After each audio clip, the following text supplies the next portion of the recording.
Hola, bienvenidos al programa de la agrupación 1919. Mi nombre es Guillermo Becalúa, mi compañera es Ellen Engwall. Juntos te vamos a acompañar a través del Hormiguero, el primer programa de jóvenes de la ciudad del Dorado, producido integralmente por jóvenes gracias al apoyo de Canal 9 Norte Misionero.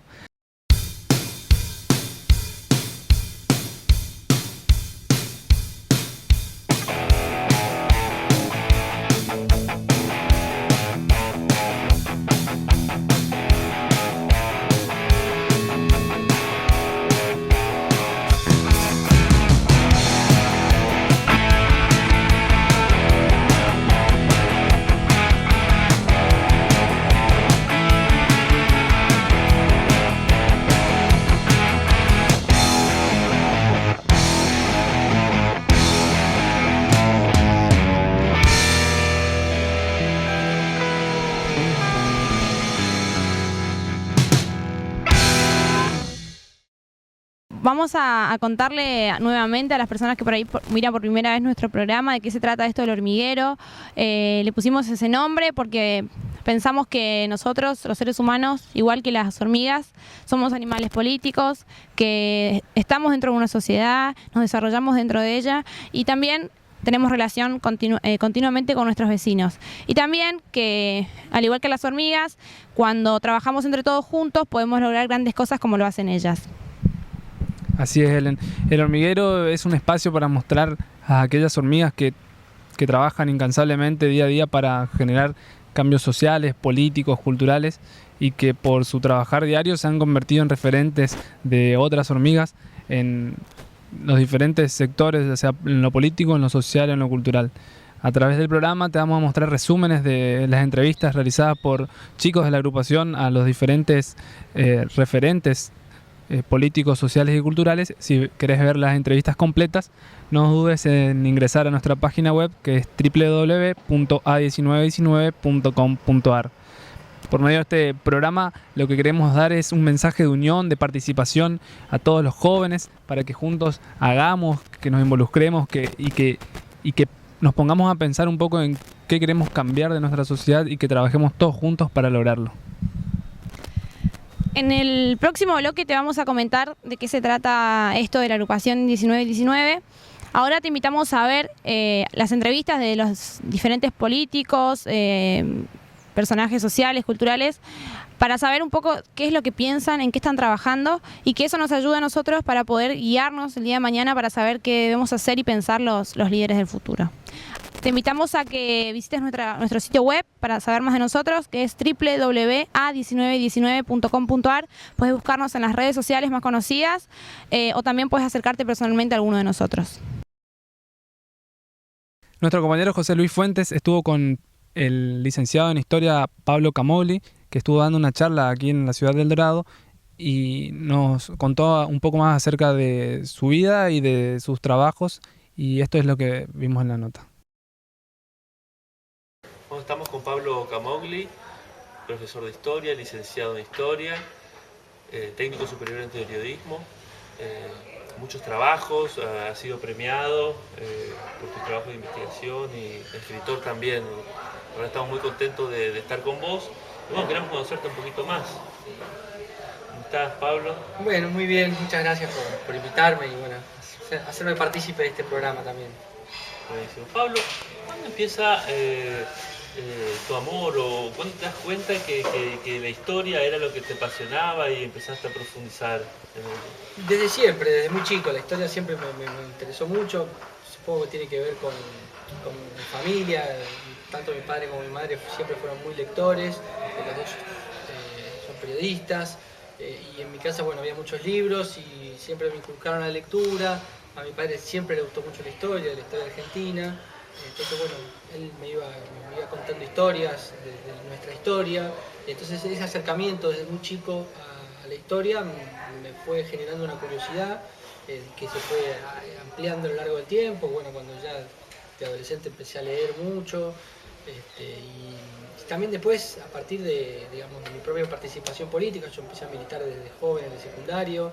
Y bueno, la política requiere y necesariamente necesitas saber un poco de la historia de tu país, de tu lugar, de tu ciudad, de tu provincia, como para poder entender un poquito mejor ese presente en el que te toca actuar políticamente. Entonces, bueno, la historia como que fue surgiendo como una necesidad a lo largo del tiempo. Claro. ¿Y qué parte de la historia es aquella que quizás te dedicó más entusiasmo a la hora de profundizar, si es que hay? Bueno, la historia argentina toda me interesa, pero fundamentalmente lo que más me interesa a mí es la etapa revolucionaria e independentista de 1810 hasta 1820, 1830, porque bueno, hay una serie de factores que lo hacen muy interesante. Primero y principal porque bueno, es el punto de partida para nuestro país, tal como lo conocemos hoy en día. Después porque es una época muy cargada de historias muy curiosas, de historias de heroísmo, de historias de valentía, de personajes curiosos. Nuestra provincia fue muy protagonista en todo ese periodo, en términos políticos, en términos sociales. Hubo una experiencia del pueblo guaraní en armas, es un capítulo extraordinario de ese momento histórico. Y a mí siempre me interesó mucho, y de hecho, bueno, la mayoría de mis libros tienen que ver con esa etapa histórica, en la que yo creo que se sintetizan los 2 siglos siguientes de historia argentina. En esas primeras 2 décadas se define buena parte de la historia política posterior en Argentina. Y si tenés que decirnos quiénes son aquellos personajes significativos de manera positiva y negativa de nuestra historia en ese fragmento que contás, que es el que más te apasiona. Los personajes positivos, a mí siempre me gusta hablar de personajes individuales y de personajes colectivos. Yo creo que el gran protagonista de esa época, y por eso es lo interesante de esa época, es el pueblo, como un colectivo social que sale a la lucha, que son los soldados de los ejércitos, son las tropas de gauchos de Güemes o las tropas de indios de Andresito. Es ese colectivo social el gran protagonista de esa época. Lo que pasa es que, claro, la historia tradicional, la historia liberal, la historia oficial, siempre puntualiza o centraliza en individuos como los grandes protagonistas de la historia, y a mí me gusta hablar bueno, colectivamente quiénes fueron los protagonistas de los momentos históricos. Y ese fue el gran momento de participación social de los sectores bajos, de los sectores que se suelen denominar como sectores subalternos y que a mí me gusta definir como sectores populares. Después, por supuesto, hubo grandes líderes que se pusieron a la cabeza de esos movimientos sociales. El caso de San Martín, que me parece un personaje clave en toda esa etapa por la visión revolucionaria que tenía. Belgrano, Moreno, Castelli y por supuesto acá en nuestra provincia Andresito, Matías Abucú, Ignacio Mbaibé, todos los líderes y los jefes guaraníes que sostuvieron la guerra contra España, contra Portugal, contra el centralismo de Buenos Aires. ¿Artigas entraría en esa...? Artigas también entra, por supuesto, claro que sí. Lo que pasa es que bueno, yo suelo dejarlo de un poco de lado Artigas porque me gusta reivindicar más el artiguismo desde Misiones, pero claro, Artigas es fundamental. Sin él no se hubiera expresado como se expresó el federalismo en nuestra provincia, desde ya que es uno de esos grandes personajes. Escribiste un libro sobre la batalla de Malvinas, ¿no? ¿Cómo crees que la guerra de Malvinas, qué rol desempeñó en el sector progresista antidictadura de ese momento? La guerra de Malvinas es bastante compleja de analizar, ¿no? Porque está entrecruzada por un montón de sensaciones y de realidades, y entonces hablar de Malvinas es como, bueno, cuando empezamos a hablar de Malvinas lo que hay que hacer es, bueno, estás a favor o en contra de la dictadura. Y yo creo que también que es necesario analizar a Malvinas con lo que Malvinas representa, digamos, que es una cuestión colonial, un enclave colonial que tiene la Argentina desde 1833, muchísimo tiempo antes de que existiera la dictadura militar en la Argentina, y de hecho el enclave colonial perdura, o sea que las Malvinas son previas a la dictadura y han sobrevivido a la dictadura. La dictadura ha sido un momento coyuntural en la historia argentina, pero que ha tenido implicancia en el tema Malvinas porque nos han llevado a una guerra por esa cuestión. Pero evidentemente la cuestión Malvinas trasciende lo que fue la dictadura militar. Ahora, el hecho histórico de 1982 ha tenido una gran influencia en términos políticos para la Argentina de ese momento. La intención de los militares de utilizar políticamente la causa Malvinas, como también la tuvo Margaret Thatcher, digamos, utilizar la salida militar como una forma de legitimación política, bueno, para los militares argentinos salió muy mal porque se puso en evidencia la incapacidad de estos militares para hacer lo que supuestamente estaban preparados para hacer, que era una guerra. así como fueron incapaces para manejar la economía, incapaces para manejar la cuestión política o la cuestión social en nuestro país, encima fueron incapaces para llevar adelante una guerra. Y yo creo que terminó de... les redujo a cero la posibilidad de intentar legitimarse en el poder o para intentar continuar en el tiempo con ese poder, y bueno, no les quedó otro camino que abrir paso a una salida democrática. Yo creo que también, ayer lo hablábamos justamente, la marcha del 30 de marzo de 1982 organizada por la CGT estaba poniendo en evidencia que ya había un clamor popular muy grande para que se vayan los militares. La guerra de Malvinas pudo haber sido la gota que rebasó el vaso, pero ese vaso ya estaba muy cargado. Yo no creo que sin guerra de Malvinas los militares hubieran durado mucho tiempo más en el gobierno, porque ya había una movilización social contra la dictadura y a favor de la democracia muy importante en la Argentina, que en todo caso la guerra de Malvinas termina de precipitar la caída, una caída que ya se estaba gestando en la población argentina. ¿Y cómo ves el tema Malvinas tratado hoy, ¿no? Que también siempre con esa connotación política, en el espectro nacional dividido quizás por un oficialismo, y también desde el punto de vista periodístico? ¿Cómo lo ves? Yo creo que a nivel político el gobierno nacional ha tenido un gran mérito, que es haber diseñado una estrategia diplomática que ha logrado tener el apoyo de todo el arco opositor. Y eso me parece que es un logro del gobierno nacional, que creo que es una de las pocas veces que ocurre en la Argentina en torno a uno de los grandes temas del país. De hecho, la oposición estuvo presente cuando se hizo el anuncio de publicación del informe Rattenbach, la oposición acompañó lo que fue la declaración de Ushuaia, la oposición acompañó la denuncia argentina ante Naciones Unidas realizada por el canciller Timmermans sobre la militarización en las Islas Malvinas, y salvo un pequeño grupo de intelectuales, escritores, periodistas, que plantean una postura contraria a la de la Argentina, que en realidad no es una postura alternativa, sino es argumentar con los argumentos de Gran Bretaña, que es el tema de la autodeterminación. Me parece que después de mucho tiempo empezamos a tener una posición en términos políticos que es no solo coherente, sino que además ha logrado cohesionar a todas las posturas políticas en torno a ese tema. Y me parece un gran logro, que digamos, es un logro porque no ha ocurrido antes en la historia política argentina, que se puedan poner de acuerdo oficialismos y opositores. Es un logro bastante lógico, porque uno tiende a pensar que, bueno, en la causa Malvinas estamos todos de acuerdo.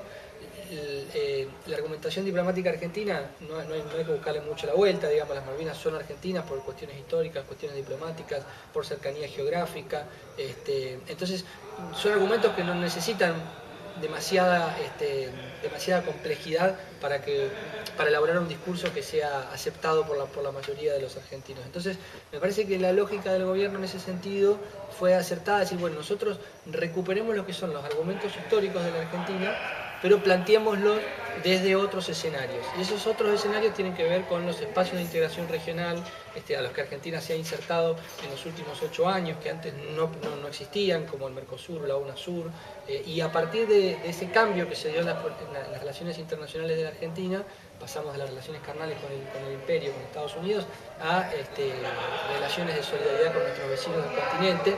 Ese cambio es el que permite que Argentina tenga una postura sólida hacia lo interno, pero además muy sólida hacia afuera, en donde todos los países de la región están apoyando nuestra postura, y además Argentina suma apoyos en lugares que eran sospechados, como puede ser el Caribe, que son todas colonias inglesas y que sin embargo empiezan a apoyar a la Argentina en el marco de la OEA, en el marco de Naciones Unidas, y los distintos foros internacionales que se van abriendo. Si miramos la militancia en aquellos años, en la década del 60, del 70, ¿cuáles son las características de la militancia marxista o peronista que crees vos que debería darse hoy? ¿Cuáles son aquellas que se dan y cuáles no? Mira, yo creo que hay hoy por hoy en la Argentina hay un resurgir de la militancia, sobre todo de la militancia juvenil. Hay un volver a la política después de lo que fue la crisis del 2001, en el que creíamos que la política era algo malísimo para la Argentina.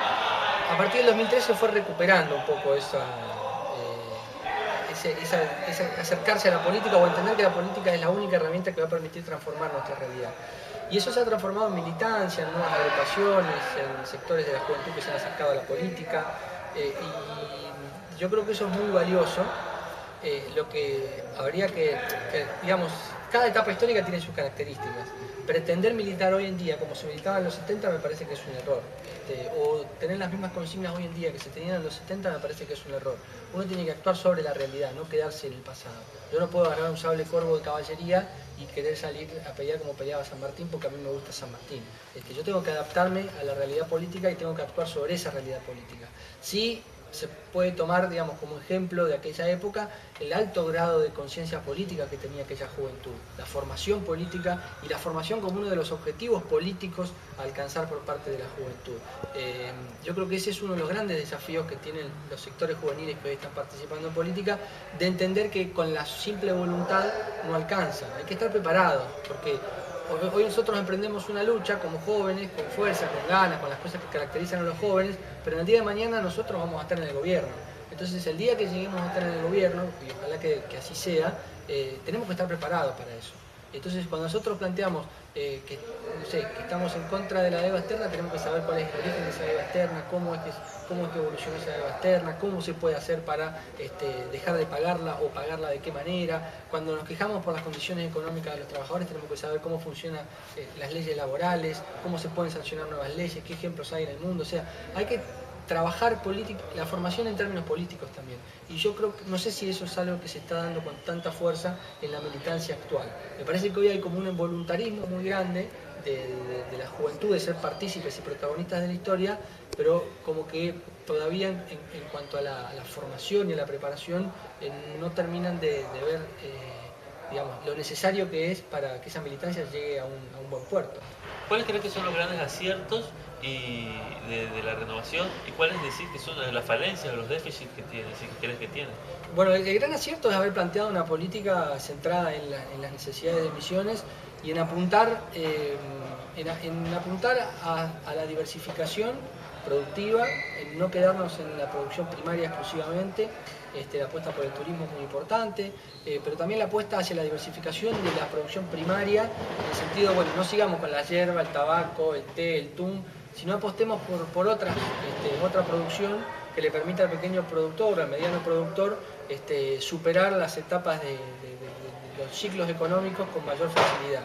Me parece que la apuesta por las ferias francas es uno de los grandes logros que han tenido la renovación, porque ha permitido que muchísimos trabajadores del campo y productores del campo misionero se queden a trabajar en las chacras, frenar ese proceso de vaciamiento del campo misionero que se dio en los 90, y han vuelto a trabajar la tierra en la provincia, y todo eso se complementa con una infraestructura que se está generando en la provincia, nuevas escuelas, nuevas salas de salud, polideportivos, rutas, toda una infraestructura que se está generando, que además ha permitido generar mucha mano de obra, que me parece que es lo que ha sostenido el crecimiento económico que ha tenido la provincia.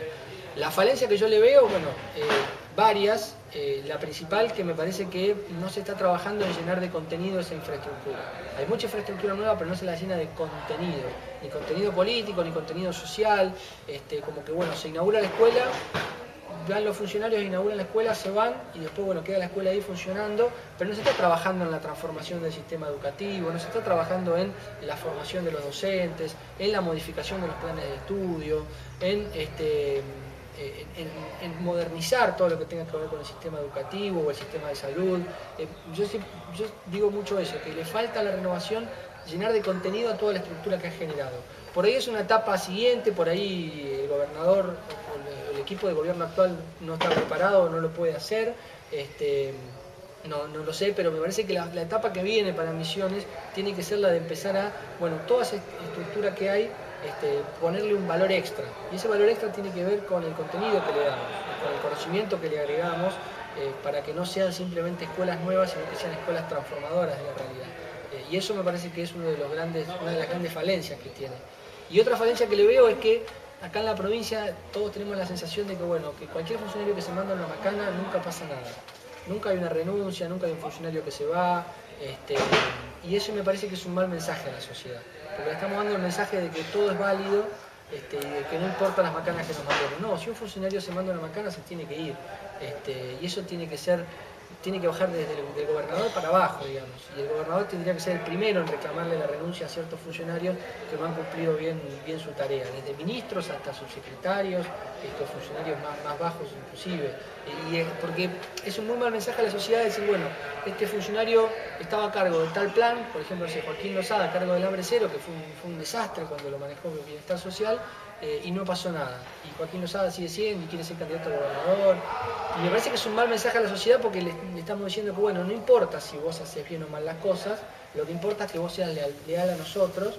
Y en ese sentido me parece que hay un error político de no valorar el compromiso político a partir de la eficiencia y no el compromiso político a partir exclusivamente de la lealtad.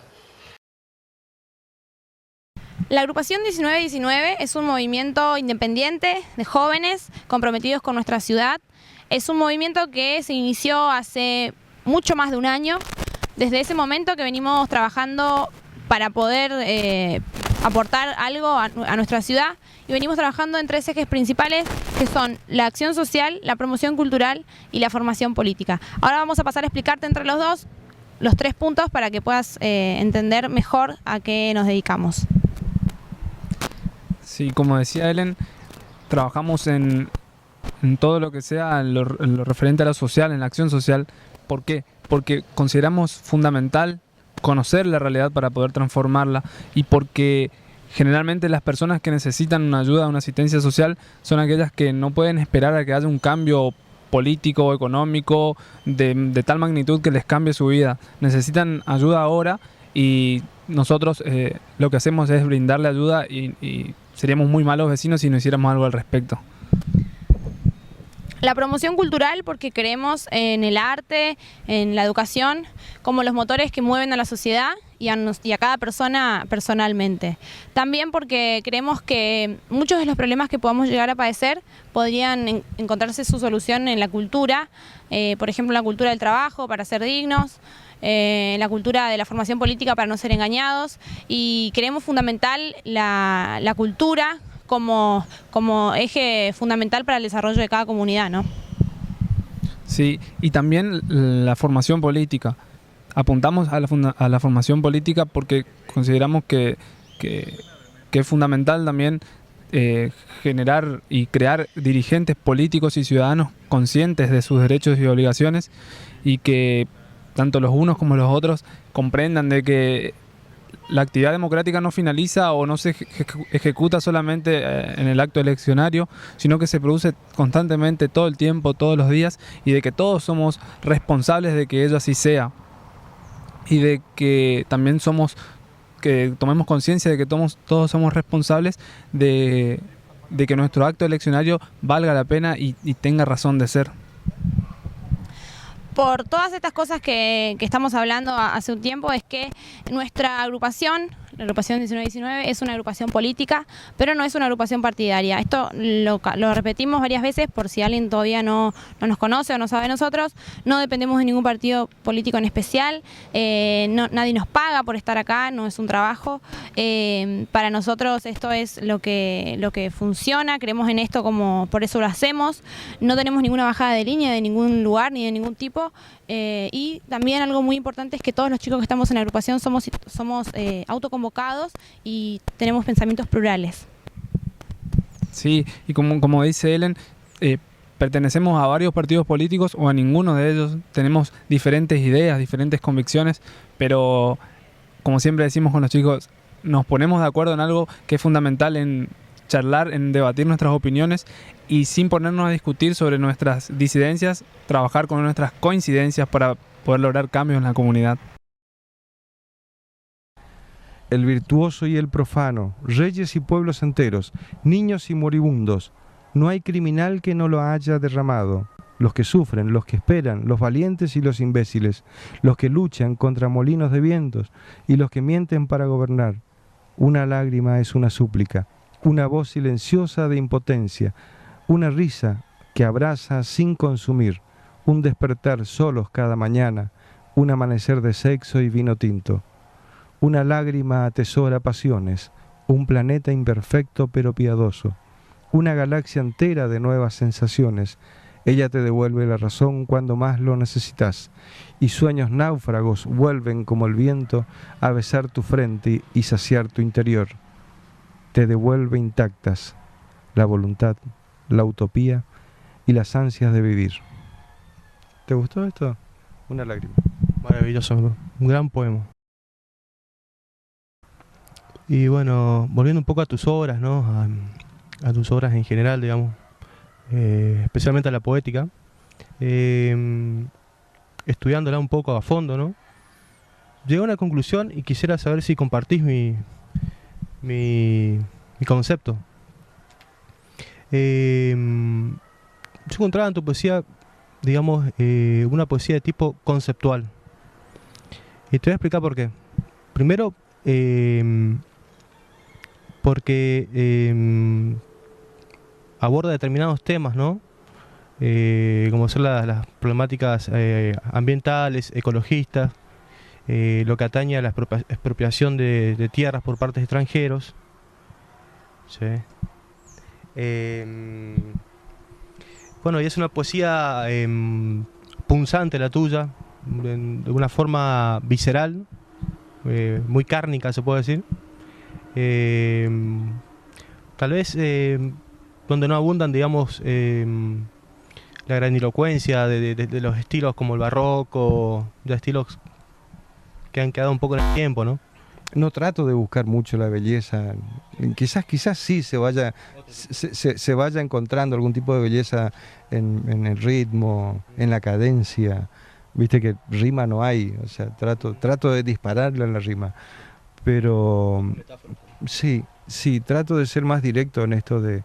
Me estoy analizando y aparte me gusta que hayas rayado el libro, hayas marcado. Realmente está... No, está buenísimo porque es un contacto que tenés con tu libro, porque es tu libro. Este es tu libro, ya no es de un autor o de alguien, es tuyo personal. Sí, y te agradezco muchísimo eso. Yo creo que lo que siempre insisto con el tema, o sea, dejar un mensaje, escribir por escribir, porque suena lindo, quizás no estoy desmereciendo ningún tipo de trabajo, ¿no? Obviamente de ningún escritor que es paisajista, que es no sé, escritura infantil también hay, obviamente, que es importante para la preservación de lo que es nuestra sanidad mental y espiritual, que es importante que tengamos la transmisión de la belleza de lo que tenemos en Misiones. Pero en Misiones no solamente tenemos un chorro de agua y las ruinas de San Ignacio, ni una cruz en Santa Ana, ni las bellezas que se pueden llegar a poner con mucho dinero dentro de nuestro suelo. Misiones es muchas cosas, y sobre todo la gente. Entonces, si no hay quien reivindique la presencia de un trabajador rural explotado, de un colono que no tiene la posibilidad de plantar otra cosa que no sea soja y pino, de un jubilado que se los ve haciendo colas, terribles colas, qué sé yo, tantas cosas, de un docente mal pagado, de la seguridad mal pagada, mientras estos gordos que están arriba siguen despilfarrando en grandes efectos especiales y bombas ahí, sí, lo que sea, haciendo, ¿entendés? Hay un montón de cuestiones en la provincia de Misiones que el turista no lo ve. Yo recibo en casa mucha gente que viene de afuera y dice, qué lindo los verdes, qué sé yo, qué sé cuánto. Yo me banco, me callo muchas veces, pero llegamos a nivel de confianza, le digo, realmente los verdes que ustedes vieron fueron del Elioti y de la soja y de otros monocultivos que nos están haciendo mierda, directamente. O sea, nos ensartaron una cruz ahí en el medio de la frente en Santa Ana. Ay, qué bonito, un centro de conocimiento, qué bonito, y alrededor una villa, ¿entendés? O sea, una hermosa costanera, como siempre digo, el posadeño no tiene idea de la realidad del interior de la provincia, no todos, pero la mayoría no tiene idea de la realidad social y ecologista que tenemos acá en el interior de la provincia. Es hermosa, es una construcción hermosa, o sea, está nuestro río ahí empaquetadito, todo lo que vos quieras. Hay mucho dinero, insisto con ese tema, porque tiene mucho que ver con que salgan a la luz escritores misioneros, el tema monetario. Insisto muchísimo porque ahí reside todo, ¿no es cierto? Una pequeña ayuda a instituciones o a personas como nosotros que estamos haciendo cosas, no les va a quitar la posibilidad de seguir haciendo grandes construcciones edilicias en Posadas. ¿Y cómo ves estas recientes construcciones que se realizan en la provincia, ¿no? Entre comillas culturales, como el Centro de Conocimiento, ¿no? Que también de alguna forma buscan centralizar el conocimiento y en realidad cumple un papel casi insignificante, pasan desapercibidos porque funcionan más como lugares de concentración política y no hay una verdadera difusión de lo que es la literatura, la pintura, el arte en general. Yo pienso que hay dos vistas que se pueden hacer de eso. La primera es la vista que da la gente de afuera, que dicen, la puta, Misiones tiene un nivel cultural de la gran flauta, mirá, debe estar todo chocho. Los tipos no deben producir, exponer ahí. Y no es así. Nosotros estamos marginados justamente por toda esa pomposidad, digamos. Hablemos de presupuestos, de mitos de presupuestos de lo que es el Centro del Conocimiento. ¿De qué presupuesto dispone el Centro del Conocimiento y de qué presupuesto la Subsecretaría de Cultura? Averígüenlo. Y hay cuestiones que no tienen nada que ver con nada. O sea, yo no quiero que mis libros o los libros del grupo, de la gente de mi grupo, voy a hablar por mí, no quiero que mis libros estén en esa biblioteca, por ejemplo. No quiero porque no me interesa estar en un lugar donde me pidan un libro para tenerlo, ¿entendés? Es una institución con mucho dinero que pide libros en donación a los autores misioneros que estamos lagarteando, publicando, ¿entendés? O sea, acá en Misión hay 30, 50 bibliotecas, lo mínimo que tendrían que hacer es comprar 30, 50 libros de cada autor. Y parecería paradójico en cierta forma, ¿no? Porque el Centro de Conocimiento todos los meses trae grupos de teatro de Buenos Aires, pagan una fortuna para que actúen en sus salas, traen escritores para dar conferencias y que le estén de alguna forma pidiéndole colaboración a digamos, emprendimientos medianos como es tu caso, ¿no? Sí, no, sí, todo es así. Yo te digo, no quiero entender de que hay una mala intención ahí, o sí. pero bueno, pienso que hay gente muy capacitada en la provincia como para pararse en cualquier estrado para dar una charla, para hablar de las movidas, en nuestro caso, movidas literarias o culturales que se den en cualquier parte del mundo. O sea, tenemos capacidad como para ser convocados, por lo menos. No puede ser de que me traigan a la filarmónica no sé de dónde y le paguen 50.000 mangos a un músico extranjero y me lleven a un guitarrista de primer nivel en el mundialmente conocido del Dorado por un sándwich y el pasaje. O sea, no tiene sentido. Hay cosas así que no tienen sentido. O que lo traigan a Ricardo Montaner y le paguen $10 millones para tocar en la Costanera con la foto de Rovira de fondo, ¿no? Sí, pues sí. Sí, no, es así, lamentablemente es así. Toda esa grandilocuencia es algo que pasa por una publicidad grosera, quiero decir. No es grosera, no grosa.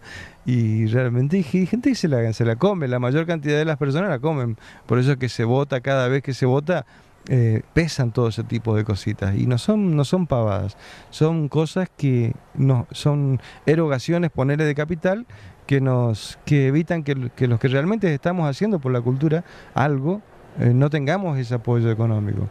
Eso pasa, preguntabas hoy con el Centro del Conocimiento. Acá se tiran lineamientos culturales que vienen de arriba para abajo. No.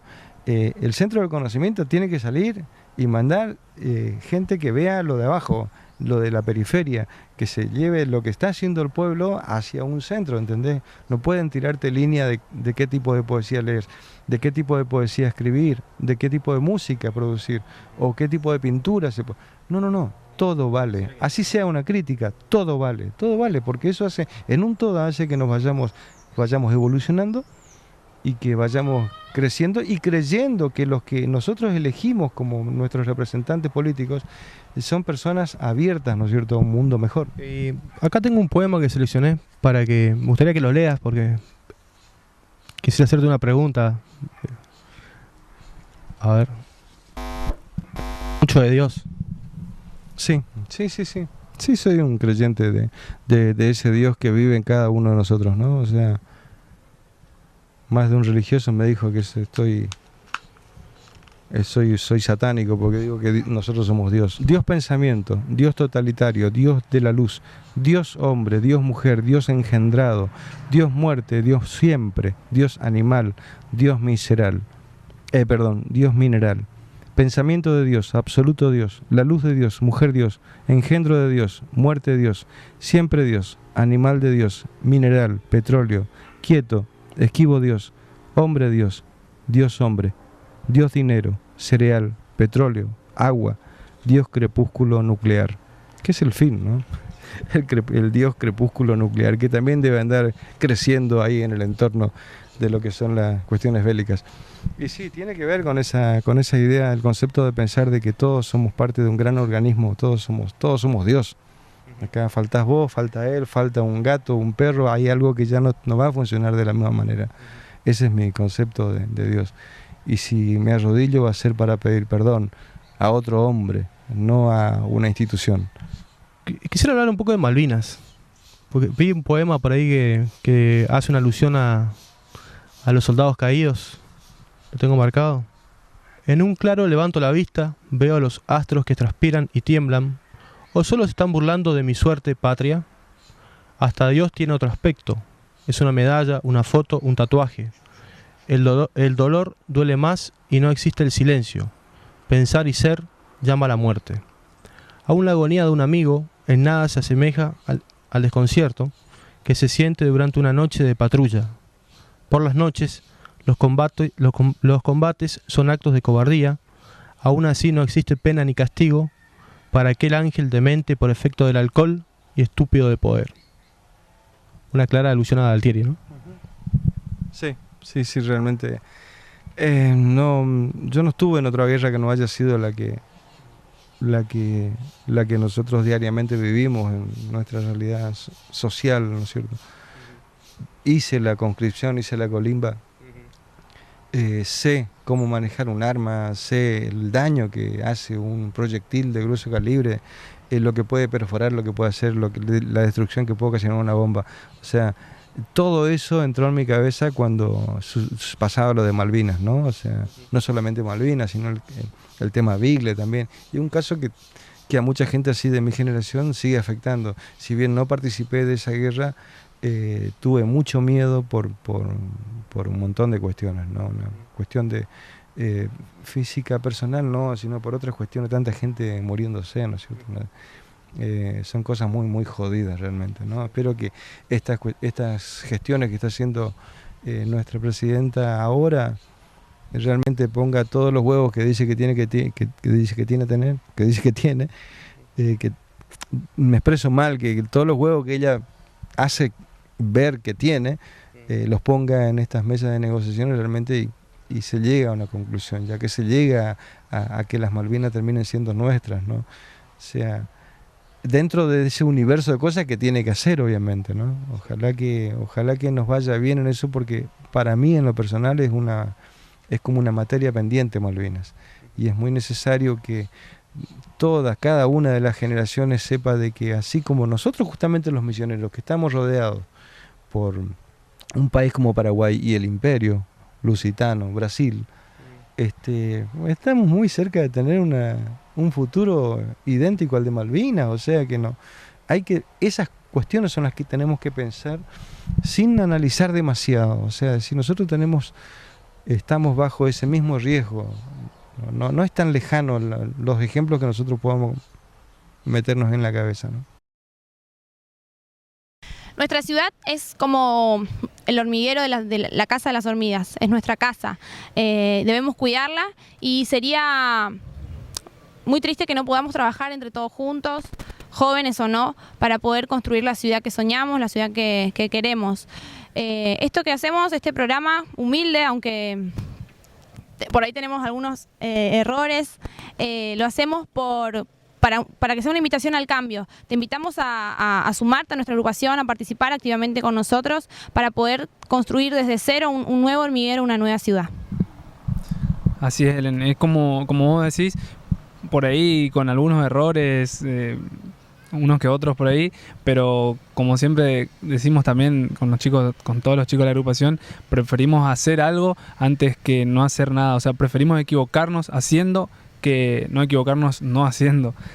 Entonces, como vos decías, no somos grandes ni poderosos, pero somos muchos, y si es verdad de que podemos unirnos, también es verdad de que podemos llevar a cabo cualquier cosa que nos propongamos.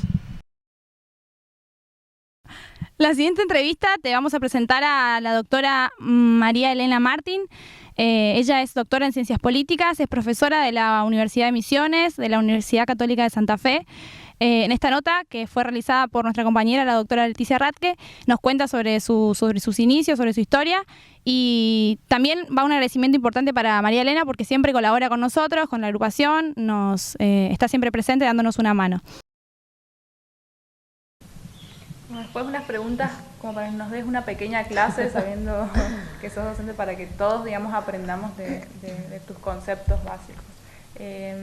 La política, ¿qué es? Bueno, la política es, la ciencia política es la política es una actividad humana, ¿no? Orientada a la búsqueda de poder.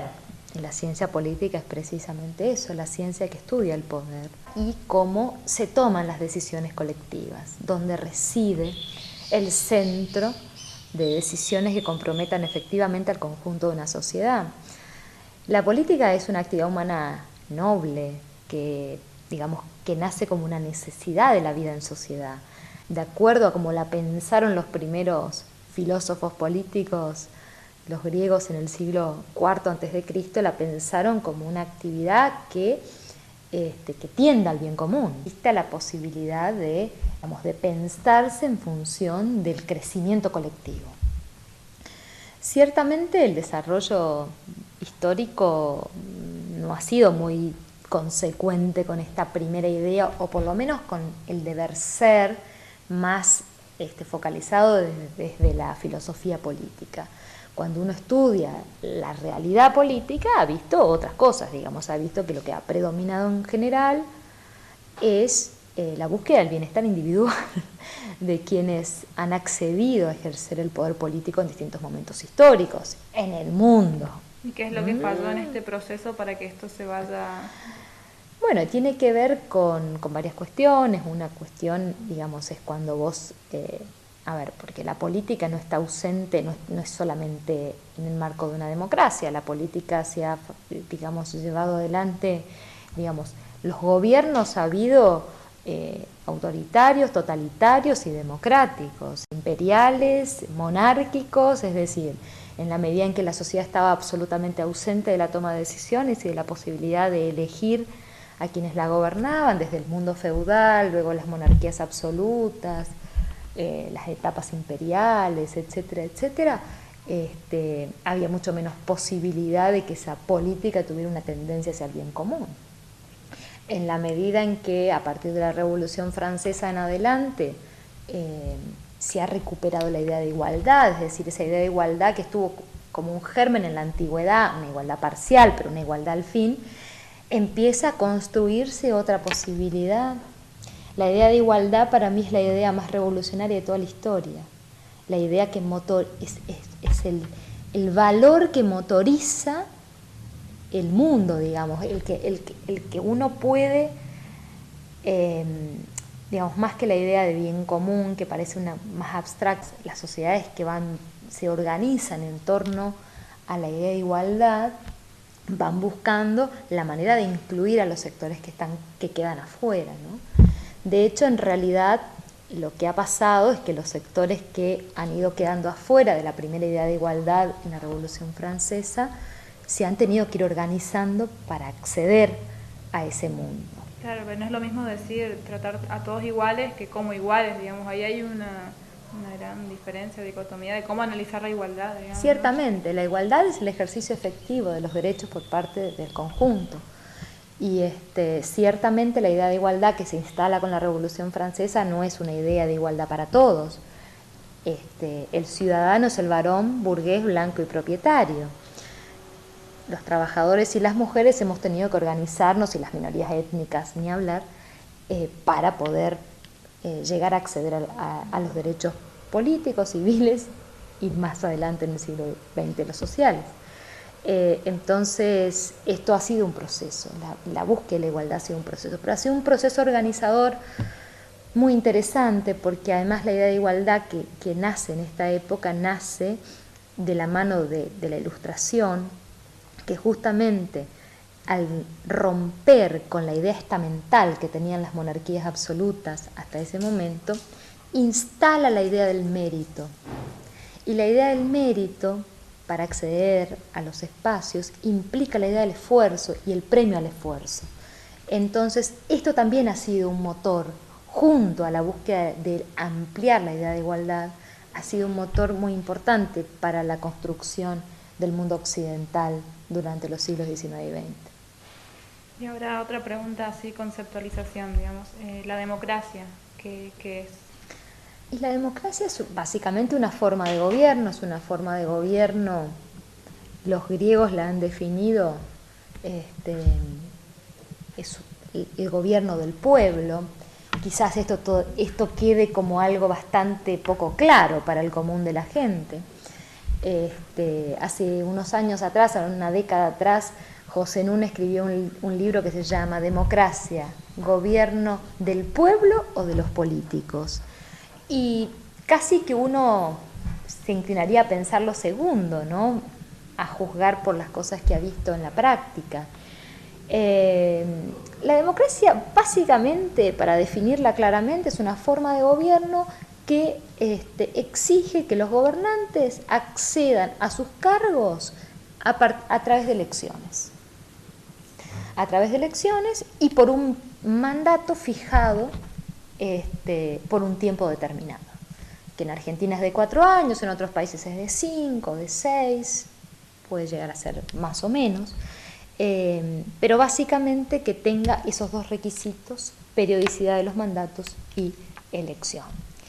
Ahora, si vamos a profundizar la cuestión, a los griegos tenían incorporada en la democracia del siglo IV, V y IV antes de Cristo también otros mecanismos democráticos, como el mecanismo de sorteo, por ejemplo, que fue totalmente desechado en las democracias modernas, pero sin embargo también era un mecanismo democrático y plural, que cualquier ciudadano podía ser elegido para un cargo público a través del sorteo. Y en la ciudad del Dorado, ¿cómo es esta cuestión de que Norberto Aguirre está atravesando su 4º mandato, teniendo en cuenta esto, las características democráticas, ¿no? Y yo creo que no es bueno la reelección indefinida, no es buena para ningún gobernante, sea bueno, regular o malo. Me parece que no es bueno que uno pueda reelegirse indefinidamente. Creo que eso genera condiciones para un cierto abuso del poder. Y la verdad es que yo no veo a la ciudad que haya cambiado demasiado en estos años, ¿no? Me parece que les faltaría como un aire fresco, digamos, diferente. Tal vez, obviamente que evidentemente tiene seguidores y por algo es reelecto, pero me parece que estaría bueno que hubiera posibilidades de recambios en los municipios. A mí lo que me parece realmente, digamos, negativo para la democracia misionera es que absolutamente todos los municipios estén en manos de un solo partido político. Me parece que eso no es saludable para ninguna democracia, que no exista oposición. Eso no es bueno, ciertamente. Entonces, que 71 de los 75 municipios de la provincia estén en manos del partido oficialista es un dato no menor. ¿Y cómo ves el gobierno a nivel nacional, digamos? El mandato de Cristina Fernández de Kirchner, analizándolo en la actualidad. Bueno, yo creo que evidentemente ha sido acompañada por una porción muy importante del electorado. Creo que se ha habido fortalecida después de la muerte de su esposo. Logró aglutinar a sectores que no acompañaban al partido del gobierno. Creo que se ha corrido de algunas alianzas históricas que ha tenido el peronismo, digamos, que se ha corrido hacia otro lugar, digamos, del espectro ideológico, digamos, abandonando o por lo menos alejándose de una alianza estratégica con el sindicalismo, que eso es bastante, digamos, llamativo, por lo menos en la historia del peronismo esto es un dato importante, con lo cual realmente no genera, digamos, un cambio en su tradición histórica. Me parece que ya amplía la alianza con sectores más hacia la izquierda de lo que tradicionalmente estuvo centrado el peronismo en el espectro de la política argentina. Su gestión, tiene aspectos positivos y aspectos negativos. Probablemente uno pueda rescatar tanto el gobierno de Néstor Kirchner como de Cristina Fernández el tema de la política de derechos humanos, pueda rescatar el haber puesto en marcha o por lo menos dado un énfasis importante a la producción, sobre todo al ámbito de la industria. Desde mi punto de vista, hay cosas que se quedan a mitad de camino. ¿Cómo cuál? Digamos, supuestamente hay una retórica de retorno hacia un estado de bienestar y de haber, digamos, desarmado ese estado neoliberal que fue característico desde fines de los 80 hasta fines de los 90, o hasta el 2001 más precisamente. Y creo que me parece que se queda a mitad de camino en algunas cuestiones porque no recompone un estado de bienestar. Es decir, no estamos en el mismo estado neoliberal, ciertamente hemos salido de ese estado neoliberal, pero tampoco hemos entrado en un estado de bienestar como caracterizó el mundo desde la posguerra hasta fines de los 80 o hasta fines de los 70. Entonces estamos en un estadio de transición que algunas cosas se recomponen, se vuelve a poner un énfasis importante en la política social, se vuelve a poner un énfasis importante en la industria, pero por ejemplo no se avanza en reformas, por ejemplo, como la renta financiera, no se avanza en cuestiones, por ejemplo, la minería a cielo abierto, que es un tema de debate actual, paga un canon del 1,5% al Estado, es decir, tiene prerrogativas que digamos, un gobierno progresista pondría un énfasis importante en estas cuestiones, ¿no? Teniendo en cuenta que el voto es secreto, ¿no? Pero ¿podríamos saber a quién votaste en las últimas elecciones? No, prefiero que no, porque en realidad, digamos, yo estoy bastante alejada de lo que es... ¿No te sentís representada actualmente por ningún partido? En realidad, obviamente que tengo algunas afinidades con algunos, pero yo hoy me dedico a la investigación y eso me obliga a tomar una distancia. Cierta independencia. No independencia, los investigadores sociales no somos independientes ni neutrales. Sí, una distancia prudente para poder observar. ¿Qué mensaje le darías a los jóvenes que incursionan en política o tienen esas intenciones? ¿Cuál sería el camino a seguir o las ideas, digamos, que... Yo recomendaría dos cosas. Por un lado, estudiar, formarse. Creo que hoy ningún político puede ser solamente bueno con la calle. Me parece que hay que tener un conocimiento técnico que la complejidad de los problemas del mundo de hoy y ameritan, exigen el conocimiento técnico. Pero también hay que caminar, también hay que conocer, ¿no? O sea, no se puede hacer política desde un escritorio, no se puede hacer política encerrado, no se puede hacer política por los medios de comunicación. uno tiene que conocer lo que le pasa al otro, tiene que sufrir con el otro, tiene que consustanciarse.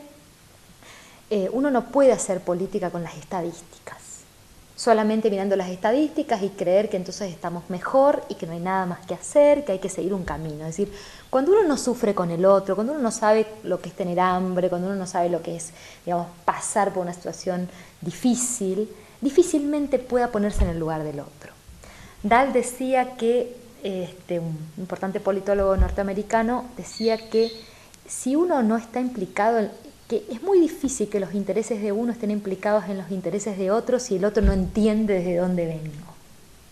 Con lo cual, por eso es tan importante tener un parlamento plural, porque es muy difícil implicar los intereses de todos si uno no está sentado ahí de alguna manera.